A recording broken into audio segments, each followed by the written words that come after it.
70 Christians have been martyred in the Democratic Republic of the Congo, in the D.R.C, or so we are led to believe by people who are actually jumping to conclusions right now, and may the souls of these 70 beheaded human beings rest in peace.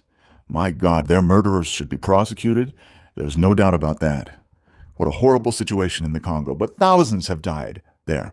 People are latching onto this, and a special class of people, which are people who hate Muslims for being Muslims, hypocritically, are, for the most part, are latching onto this. And when it's not clear at all what happened here, the people who are experts in this region and in this conflict, which again has killed thousands and thousands, and already reportedly has 120 different militias involved who are backed by different intelligence organizations in first world countries and surrounding countries. I won't name their governments or their heads of state, but they're involved. I have to travel. I'm in those countries. I have to travel through them, so I'm not going to name names. But the fact is, I'm not taking any side.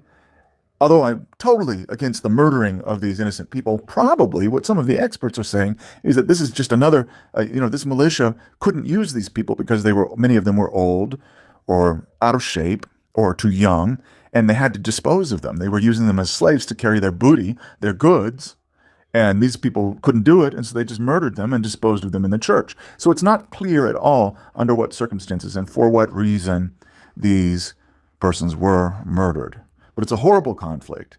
And what I want to bring to your attention is that a lot of the people, the same people who are drawing our attention to this, oh, we should hate Muslims now, you see, and there are evil Muslims. It's a third of the world population. There's going to be a lot of evil people in that nominally or sincerely Muslim category, just as there are in other religious categories, including Christian.